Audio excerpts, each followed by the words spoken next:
Well, hello, General Hospital Daily Recap fans. Today's daily recap is for Friday, June the 23rd, 2023. Friday, June the 23rd. Well, it starts off, of course, where we left off in the courtroom, and Carly is, you can't do this. There was a deal. The SEC accepted, it was a plea bargain. They accepted it. And she went on, and the judge is like, look, you out of order, sit down. And she kept talking and blah, blah, blah. And he goes, you know what? If you don't stop talking, I'm going to hold you in contempt. And Michael and Drew's like, Carly, sit down. So she goes, Drew didn't do anything wrong and blah, blah, blah. So what was interesting to me is I thought, and look, I'm not a lawyer. I'm not a legalese, legal mind, none of that, right? But a plea deal,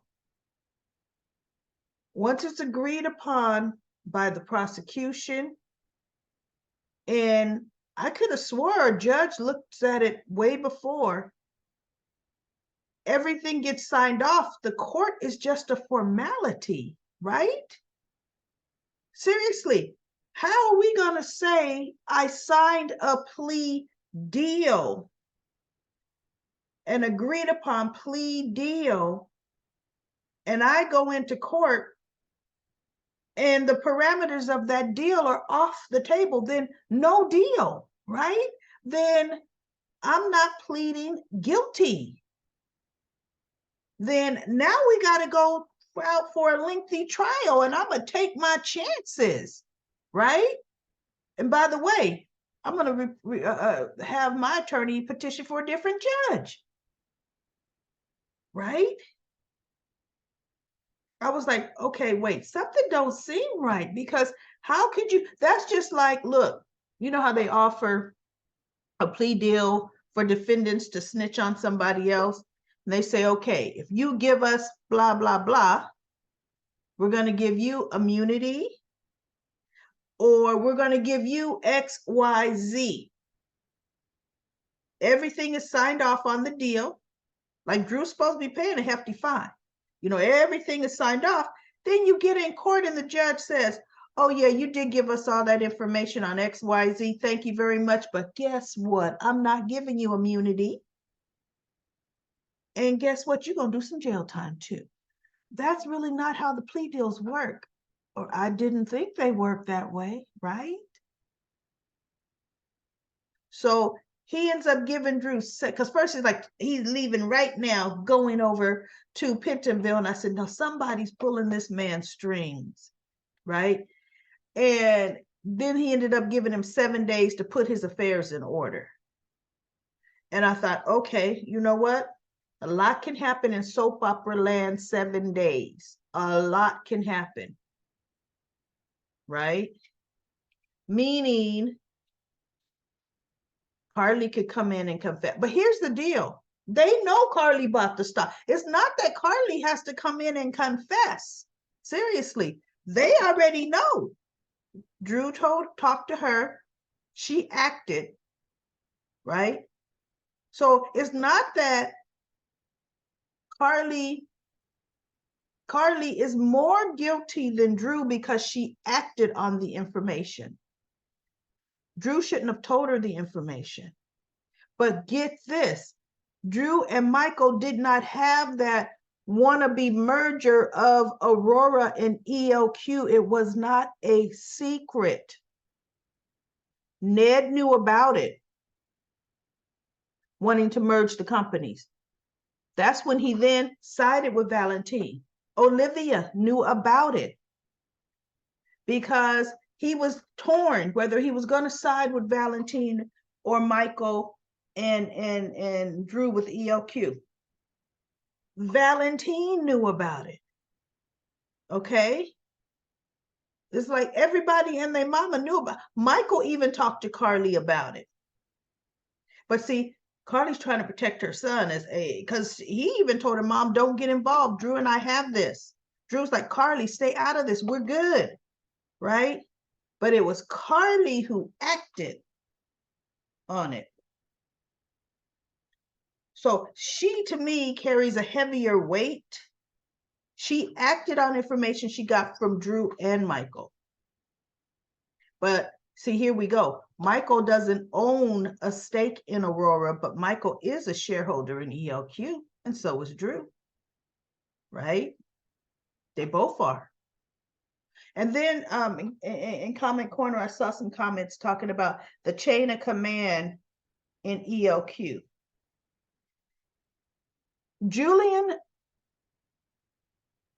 Derek Wells, when he came on board, when Julian came on board, see, Drew and Sam were together. Drew, when him and Sam made Aurora, he was trying to, I guess, remember, he was trying to be safer for the kids, right? He and Sam founded Aurora. Now, Drew found out he wasn't Jason. Drew still had Aurora. Sam had half, Drew had half. Drew left the show when he was getting ready to return the money that who stole? Was it Shiloh? Drew was on a plane getting ready to return this money. Drew, I think he was always coming back. So how Jax ended up with a share of Aurora, because Julian Jerome was already out of the picture because Oscar was already dead at this point. Was Oscar dead? I think Oscar was already dead. Julian Jerome was gone because remember, Julian's the one that set up the bomb and Dev died in the bomb. Cameron was in there with him. They'd all been around the same time. That's interesting. But Julian had nothing to do. The whole Derek Wells persona, that's way old because that's when Ava Jerome killed Connie Falconeri or Kate. Because Kate found out Derek Wells was Julian. That's old stuff. It left Julian's hands, him being over Crimson, right? He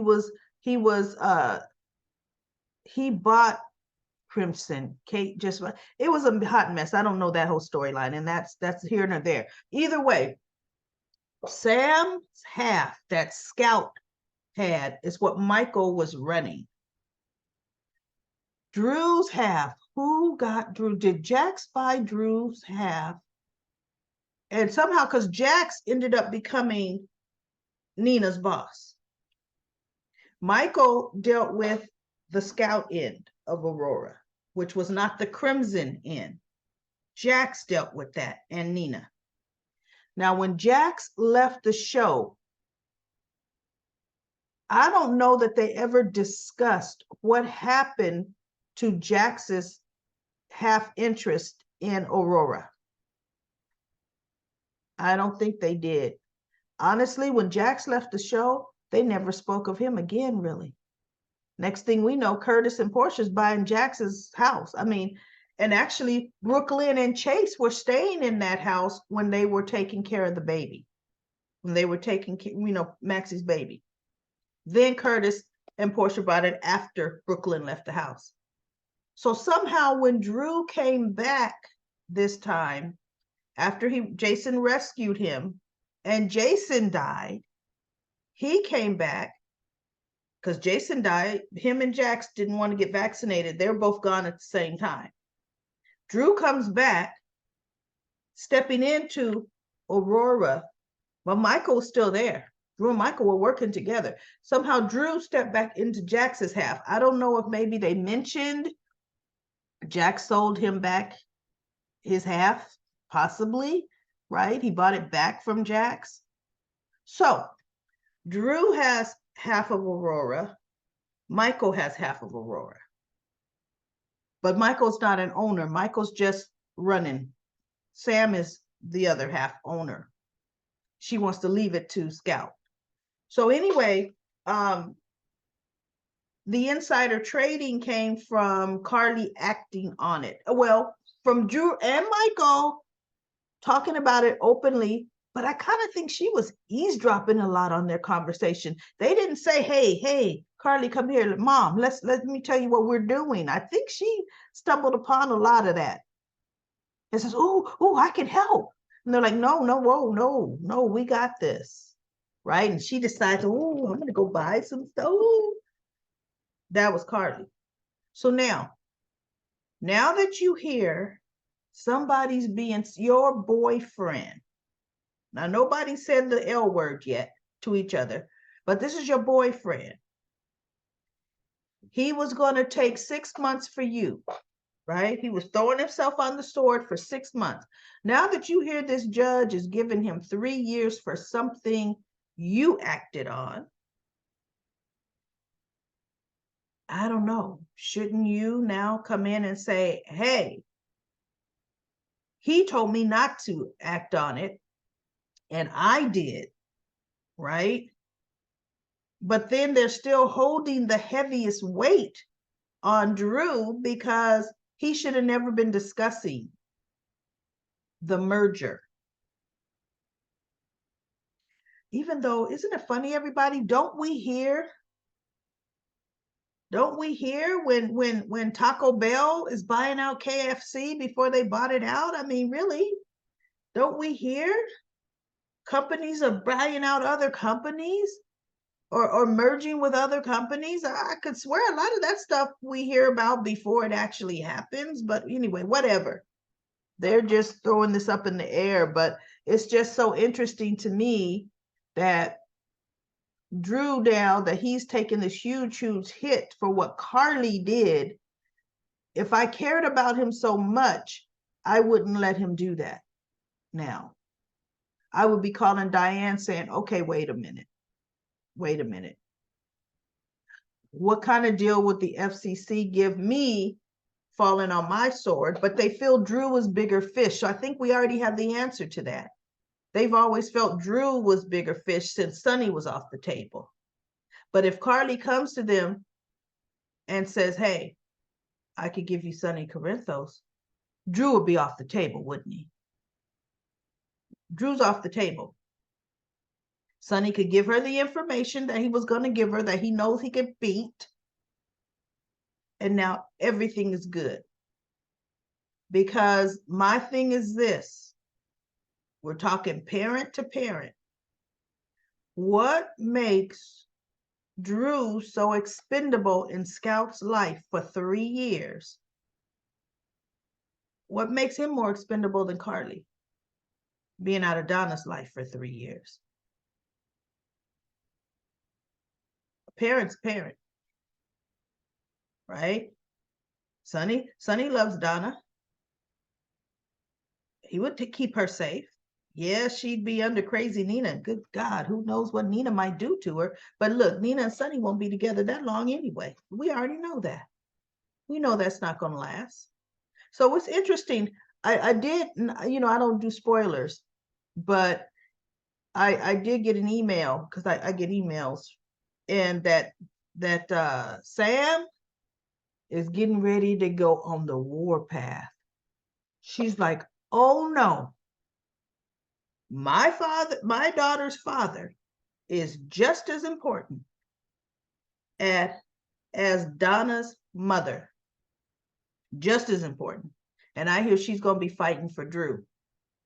But we'll see what happens, because like they said, truth be told, yeah, they already know Carly's the one that acted. It's in the record. He talked to Carly. Carly's the one that bought. He's the one that gave away corporate secrets. He's the one that did that. And she acted on it. If 100 different people acted on it, he's the one that gave the secrets away. So anyway, we'll see how that's going to go. That's a touchy little subject, right? So we have Tracy and Gregory, because Tracy was being obnoxious to Alexis and telling her how stupid she is, what an idiot she is, whatever. Tracy's being Tracy. If Gregory couldn't help himself, he comes out, now, don't you talk up to my friend like that.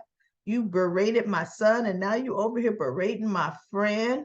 You know, I'm going to teach you a lesson in etiquette. She's like, you ain't going to teach me nothing.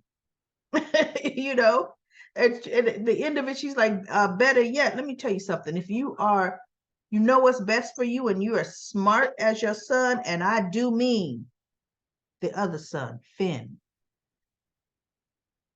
you're gonna stay far away from me. And she goes, and in Tracy's fashion, walks away. Now, this is the second huge run-in headbutt we've seen with Gregory and Tracy. What normally happens in soaps when people keep butting their heads,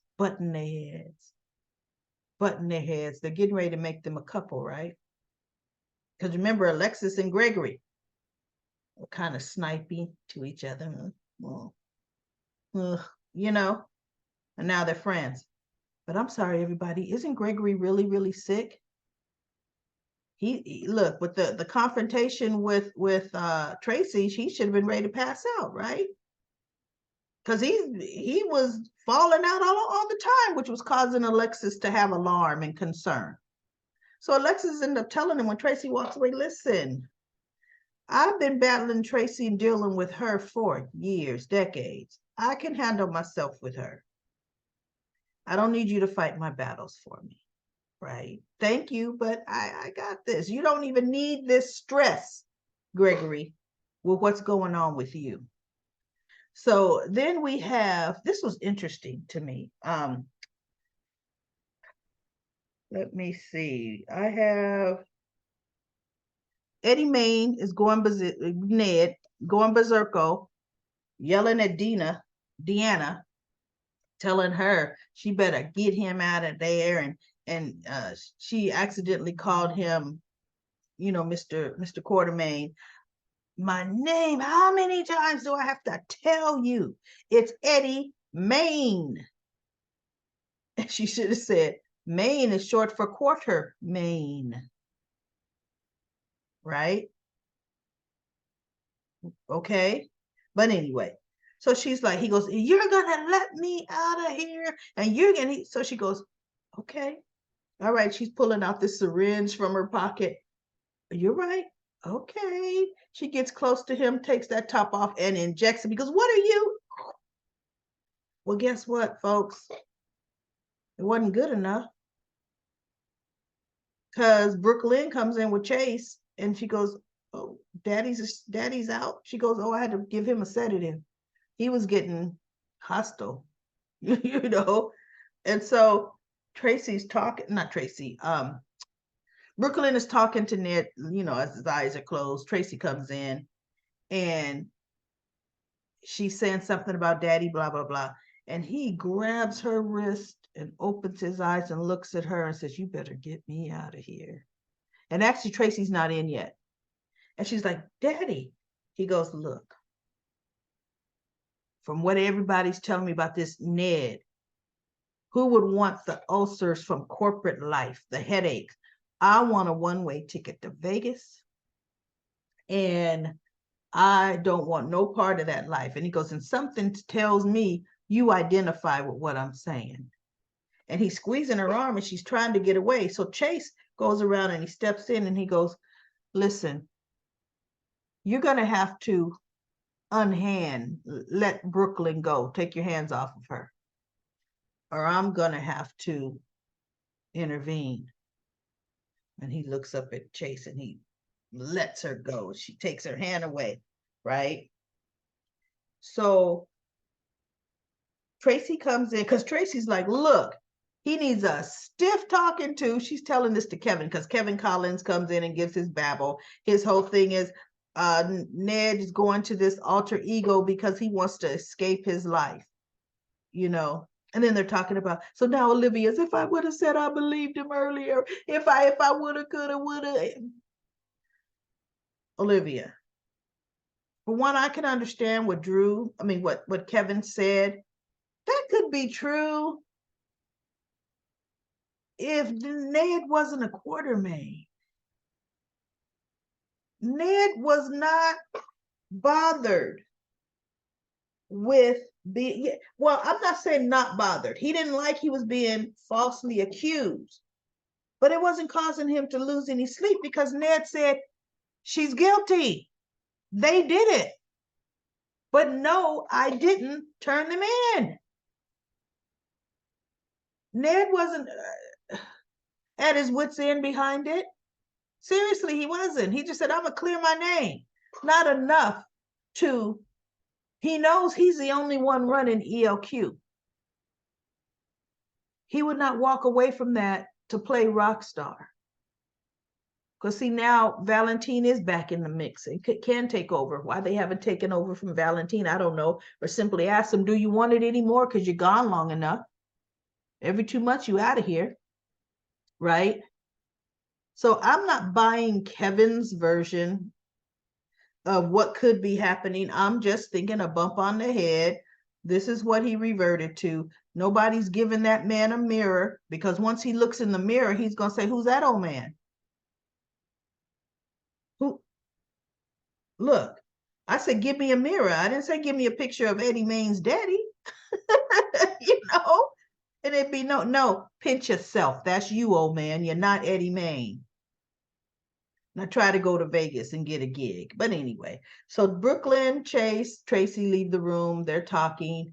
And by the time they come back in, guess who's slipped the bed and the machines? Ned is gone. He's peace out. You know, he's like, I'm out of here. So that's where we're gonna go. And then they showed scenes. He's gonna show up at, no, not even in scenes.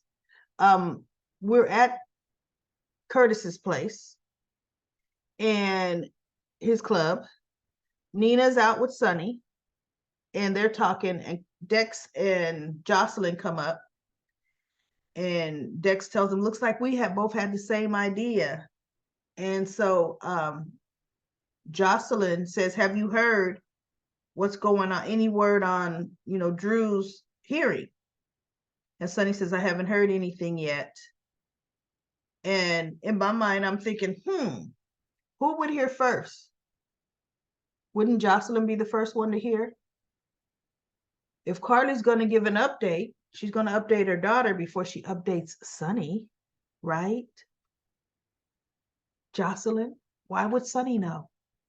So Sonny says, Jocelyn, can I speak to you for a minute? So he takes Jocelyn over to the side and they're talking.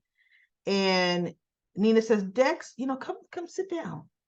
You know, this will be an opportunity for us to get to know each other better. Because now that Sonny and I are going to be, you know, married, I feel we should start over because, you know, you're only hearing one side of from one person, meaning Jocelyn. And he goes, she goes, first of all, start call. He goes, oh, okay, Miss Reeves, let's Nina from now on. I'm Nina. He goes, oh, okay. And so she says, yeah, I feel I want peace. We should have peace.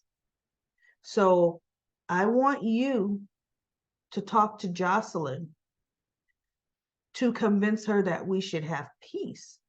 And Dex says, I can't convince Jocelyn of anything. Jocelyn has her own mind.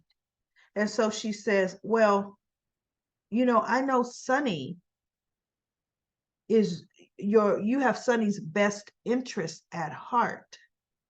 And he goes, yes, I do.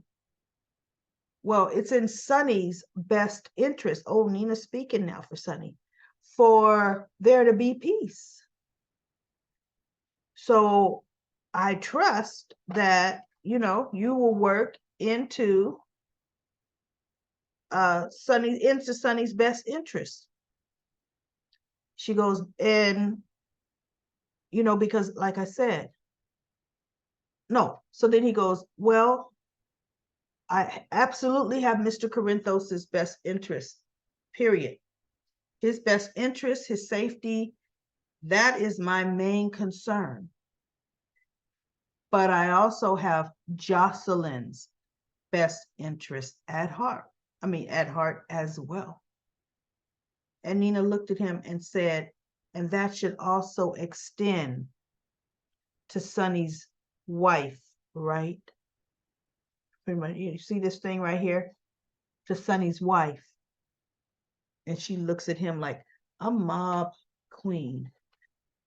And I'm thinking, chick, you ain't married yet. So Dex looks at Nina and he says, as long as you are important to Mr. Corinthos, you are important to me. And Nina looked at him like,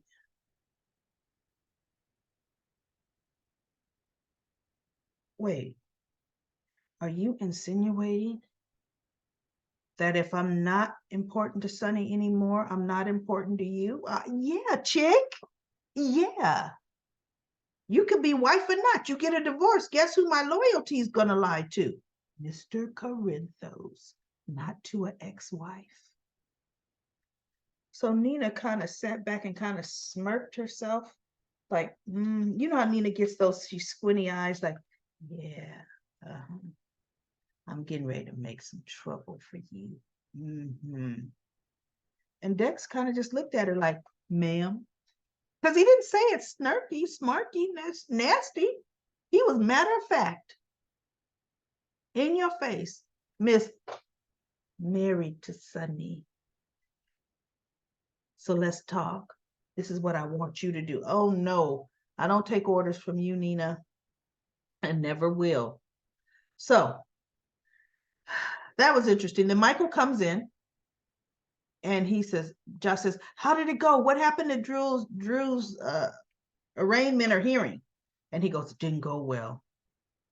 The judge changed the terms of the plea deal. Instead of 6 months at Spring Ridge, he's given Drew 3 years at Pentonville. And Jocelyn goes, wait, what? And Nina's standing there. She goes, it wasn't supposed to go that way. And Jocelyn looks over at her and says, what wasn't supposed to go that way, Nina? And then she's just standing there. But no, like I said, there was supposed to be a plea deal in play, right? Like she's trying to backtrack. And so Sonny says, ooh, that's rough for Drew. I'm going to reach out to him to let him know if there's anything I could do. I will. Michael says, I've already, reached out to Drew and I'm thinking, no, y'all are just happy he's taking the fall. Something else can be done, right? Sonny can't call in a favor on that judge. Because I can guarantee if somebody goes to Selena Wu, Selena will say, what would you like done? Okay, you want the 3 years gone? You want Pentonville off the table? Consider it done. But you're gonna owe me a big favor, big, maybe 2, 3 favors. But I got you covered. Matter of fact, you want that 6 months down to 4 at Spring Ridge? I'll take care of that too. And Selena will walk in, and then in 10 minutes, you're going to get a phone call that she took care of it. Sonny going to sit there, wait, huh? Who? Well, he didn't care for Drew anyway. So what? And what's unfortunate, if Drew is gone for even a year, Carly and Sonny will be back together by the time he gets home. So he would have done that year for nothing. He's telling Carly, you're going to pay a huge fine. You don't have that kind of money. I'm going to sell Aurora and pay off your debt. And Carly's like, no, you're not. That's Scout's legacy. He goes, I have other investments for Scouts. I have money and blah, blah, blah. And I'm thinking, Drew, you ahead of yourself. Scouts, half of that company, her mother owns that. Sam, Scout don't even own that half. Sam owns it. She's just wants it working and protected so when Scout gets an adult, she has a legacy, right? Drew can come to Sam and say, I want to sell Aurora. Sam will be, you out your mind. You are out of your ever-loving mind if you think we are selling our daughter's legacy for Carly. Let other people step up for Carly. Drew. Sonny has way more money than you, Drew. Let Sonny step up for Carly. So anyway, Sam is going to be a tornado. And nobody is going to look down on Sam because Sam is fighting for her child, fighting for her child's father, fighting for, she got just as much right to fight as everybody else, as Carly has to sit back and let somebody else take the fall. So anyway, I'm telling you now, Martin is back. Marty about Felicia Daisies. And then we had nonsense scene about how she came up with the Deceptor idea, laying in Martin's arms one early morning. Yeah, fast forwarded all that crap. He brings her favorite flowers, daisies, and Sasha's still talking to him. And Sasha says, somehow they get on the subject of marriage. And Martin ends up saying, no, what Lucy and I have is perfect the way it is. We don't need to get married and blah, blah, blah. And Lucy's like, that's right. I have said I do more and then come to regret it more times than not. And so they sit down, chit chat. And Martin says, oh, I've got, a meeting to get to or a client to call or whatever. Martin leaves. And Sasha's like, but Lucy, you are the marrying kind. And you said you wanted to marry Martin. She says, yeah, I know I did. She says, and when I told him no, so I guess he asked her. When I told him no, I wanted him to talk me into it. And he just accepted no, right?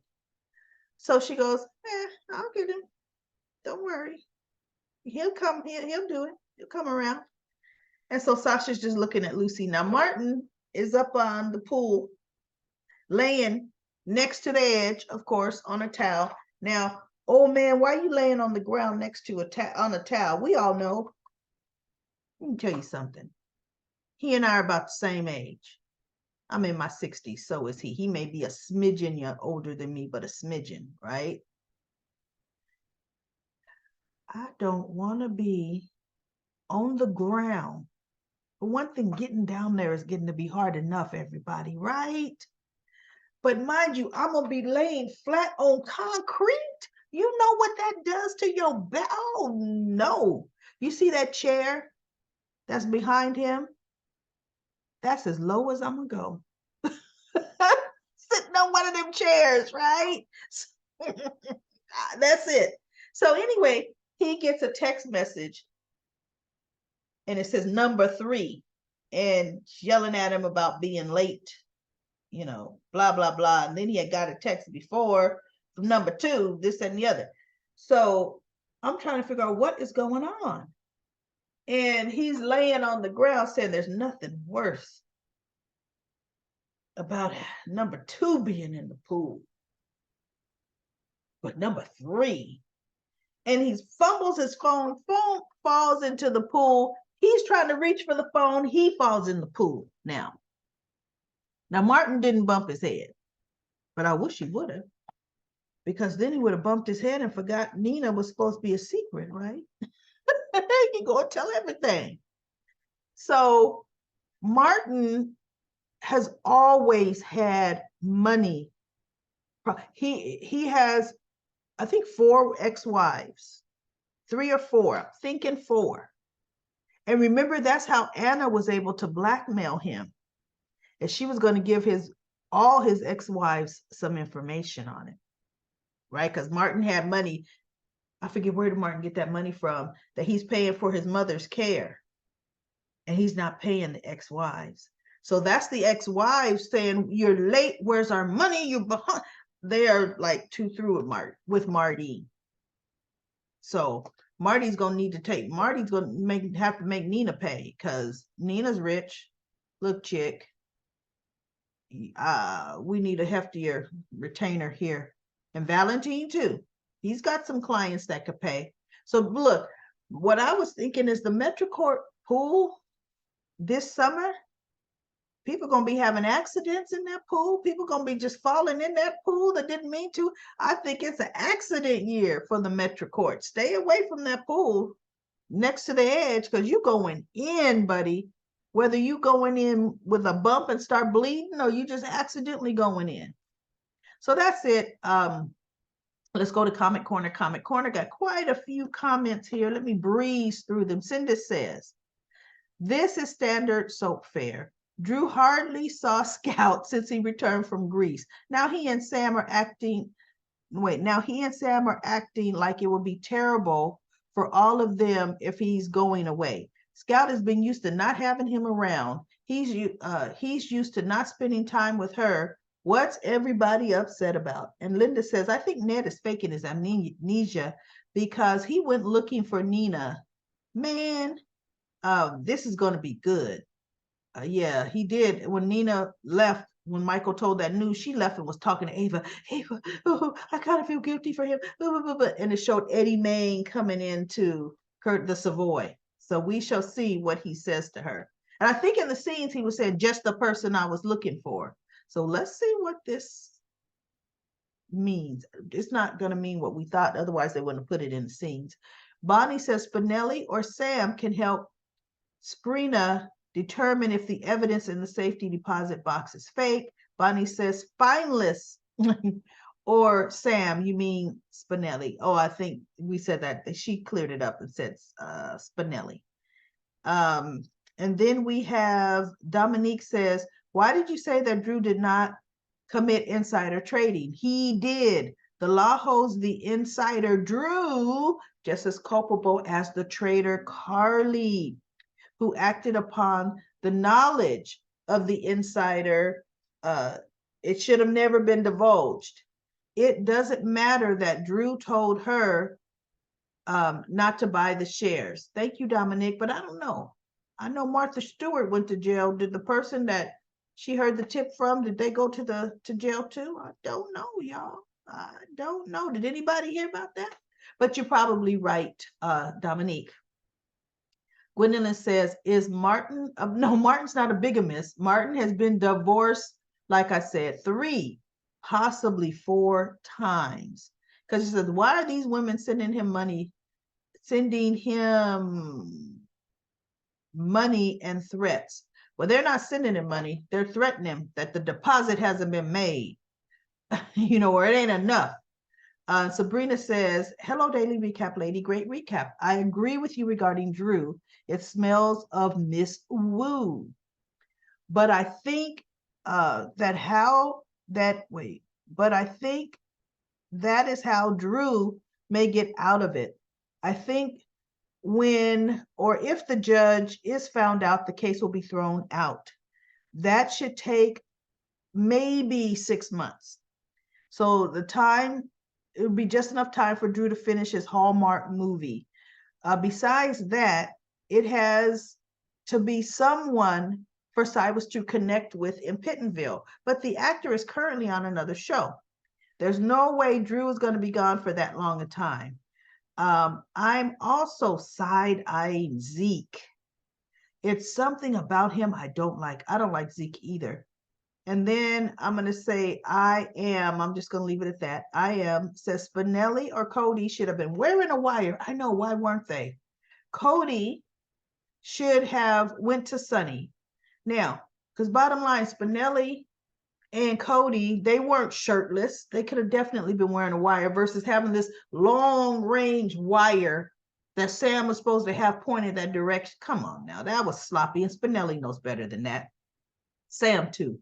Gwendolyn says plea deals usually are agreed upon by the lawyer, prosecutor, and the judge before coming to court. Because Drew could have changed his plea to not guilty. Carly can still be charged. This doesn't make any sense. I know, I don't like it either. Ron says, now you convict an innocent Drew of a crime he didn't commit. Well, he did commit insider trading. He just didn't. He divulged it. It will take another year just for them to see that he was set up to take the jail fall. He wasn't set up. He did it for Carly. He shouldn't have. They're not married. They're not even engaged. He should never have done that. They haven't even said they're in love with each other. Lisa says, remember Sasha's real life sister temporarily recast while she had to exit.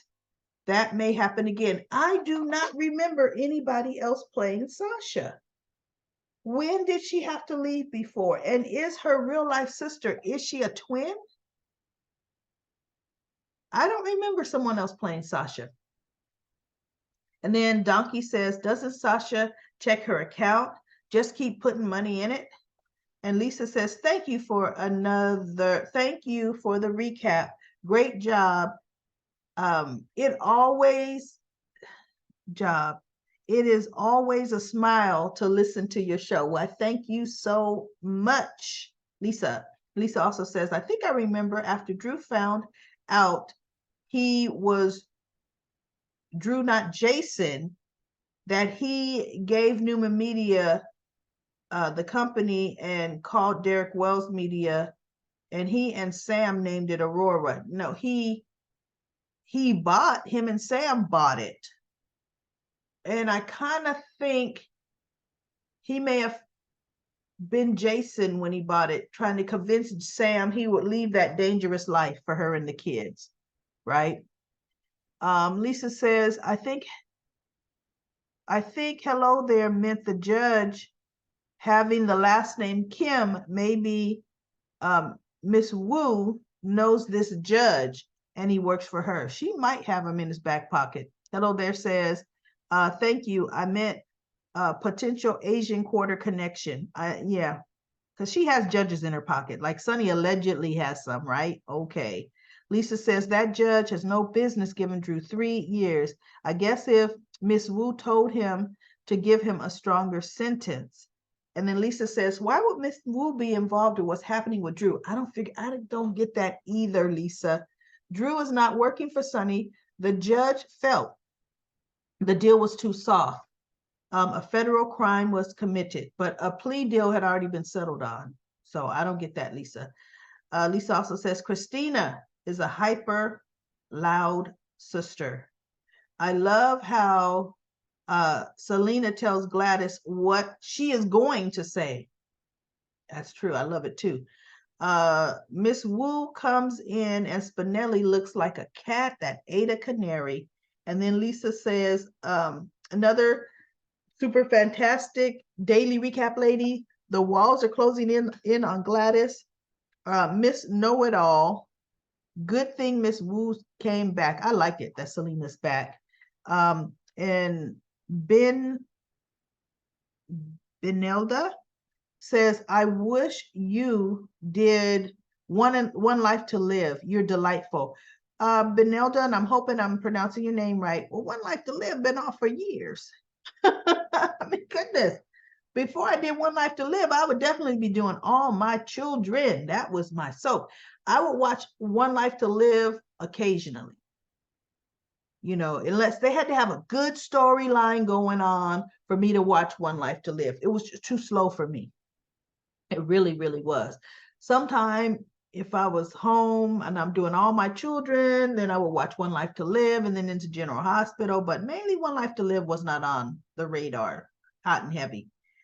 And then Kimberly says, I wish One Life to Live was still on.